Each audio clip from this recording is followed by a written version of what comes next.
साई पालकी यात्रा समिति की शोभायात्रा हुई निरस्त। साई शनेश्वर मंदिर समिति के सदस्य संजय गुप्ता व दीपक जैमन ने जानकारी देते हुए बताया, पुलिस प्रशासन द्वारा हमारे साथ गलत व्यवहार किया। हमने कोई डीजे नहीं बजा रहे थे, भजन के लिए म्यूजिक सिस्टम था। पुलिस द्वारा म्यूजिक सिस्टम वालों को धमकाया, जिसे म्यूजिक सिस्टम वाले वहां से चले गए। पुलिस द्वारा परिस्थितियों को ऐसा किया जिसके चलते साई पालकी यात्रा निरस्त हुई। समिति ने जानकारी देते बताया कि समिति का लगभग 5 लाख का आर्थिक नुकसान हुआ। भी स्वागत स्टॉल लगाने वालों का भी नुकसान हुआ। क्या परिचय आपका? जी, राजेंद्र पीपल। किस संस्था से जुड़े हो? साई शनेश्वर मंदिर सेवा समिति एवं पशुपतिनाथ मंदिर प्राण प्रतिष्ठा महत्व समिति। आज साई पालकी यात्रा के लिए आज जो हमारी साईं बाबा की पालकी यात्रा और श्री राम भगवान जी की झांकी थी, ये हमारे लिए एक अत्यंत महत्वपूर्ण यात्रा थी, जिसमें हमारा ये 28वां आयोजन था, 28वां वर्ष वाला आयोजन था। इसमें हुआ क्या कि पुलिस प्रशासन को ये हमारे पास एसडीएम साहब की अनुमति थी, लेकिन उनका ये कहना है कि आप इसमें डीजे बजा रहे हैं। तो मैं आपको बताना चाहता हूँ कि डीजे जो 80 और 100 डेसिबल के ऊपर चलता है, इससे लोगों को हार्ट में समस्याएं होती है। हमारी यात्राओं की पुरानी यात्राएं भी आप देख लें, उसमें डीजे हम नहीं बजाते थे। अब ये डीजे जो है इसमें नहीं था, केवल एक हमारी भजन संध्या के लिए, क्योंकि माइक सिस्टम ना कि डीजे सिस्टम। अब हर स्पीकर को ही डीजे बोल दो, आप तो ऐसा कर लो तो कोई काम ही नहीं चलेगा, बस घर में स्पीकर रह गए वही वो हो जाएगा। तो उसके बाद उन्होंने कहा कि नहीं, ये भी नहीं बजेगा, केवल और केवल 2 स्पीकर पूरी यात्रा में बजेंगे। तो हमारे पास 3 ट्रालियाँ थी। आप बताइए कि क्या 2 स्पीकरों को 3 ट्रालियों में थोड़ी थोड़ी दूरी तो रहती, उसको कैसे बांटेंगे हम? लाख मनाने के बाद भी वो इस बात पर अड़े रहे कि नहीं बजाने देंगे, जबकि हमारे पास कोई डीजे नहीं था। आपके पास फुटेज है डीजे कैसा होता है, इसके पीछे हज़ारों लोगों का हुजूम नाचता है, उस तरह का बड़े बड़े बॉक्स लगे हुए होते गाड़ी में, उनको देख लीजिए, हमारे डीजे को देख लीजिए। उन्होंने कुल मिला करके हमारे कार्यक्रम को आज पूरी तरीके से विफल कर दिया। और उनके बड़े अधिकारी आए, उन्होंने भी हमें ठीक से व्यवहार नहीं किया। डीजे वाले जो बार बार वो बयान दे रहे कि डीजे डीजे, ऐसा कुछ भी नहीं था। स्पीकर वाले सामान्य थे, जो सामान्य साउंड सिस्टम पर था, वो फिर उनके डर से वहाँ से भाग गए। और हम क्या करते, यात्रा निरस्त करना पड़ी। अंततः समिति ने निर्णय लिया कि इस तरह की पुलिस तरह की हरदमी है, और ना ही हमारे सदस्यों से अच्छा व्यवहार किया गया, सबको डराया धमकाया गया।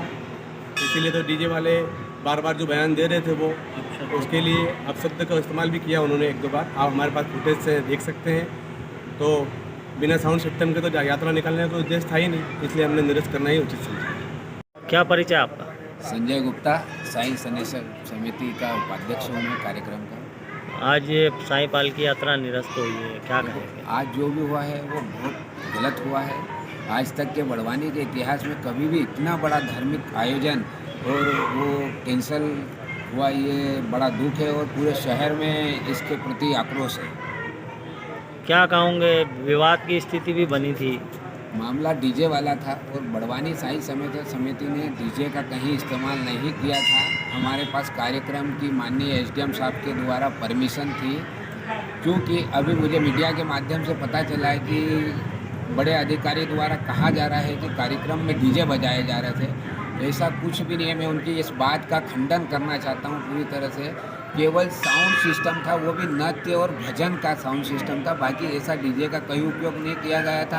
क्योंकि कार्यक्रम में बहुत सारा व्यवधान उत्पन्न हो गया था, तो साई समिति ने निर्णय लिया कि ऐसा उत्पन्न हो गया, जनता हमारे 5000 लोग इकट्ठे हो गए थे, सब तितर-बितर हो गए और वो चले गए घर उदास होकर। इसलिए कार्यक्रम हमको मजबूरी में निरस्त करना पड़ा। और दूसरी बात रही, हमारे जनप्रतिनिधियों से भी बात करने का प्रयास किया, क्योंकि आचार संहिता चल रही, चुनाव का कार्यक्रम में सारे व्यस्त थे।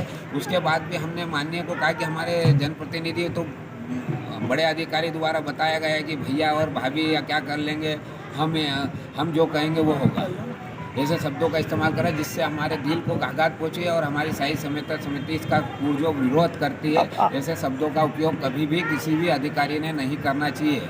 आगामी क्या कार्रवाई रहेगी इस घटना को लेकर? अभी तो हमारा कार्यक्रम 3 रोज के कार्यक्रम 4 रोज 5 रोज का था, तो 1 रोज का तो आज का हो गया, 4 रोज के और हमारे कार्यक्रम है। साई शनेश्वर समिति बड़ी सभ्यता से, बड़ी शालीनता से अपने कार्यक्रम को अंजाम देगी।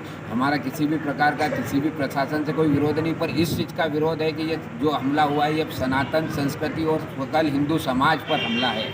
आज की यात्रा निरस्त होना पूरे बड़वानी शहर के हिंदू के हर दिल में लगी हुई है जुबान। आरपीटीवी न्यूज की खबर पाने के लिए लाल कलर के सब्सक्राइब बटन को दबाएं, साथ ही बेल आइकन भी दबाएं नोटिफिकेशन के लिए। जय न्यूनतम दरों पर कुरियर सर्विस संपूर्ण भारत में। हमारा पता Akshada courier, MG road, Sai Ram jeans की गली में, बड़वानी।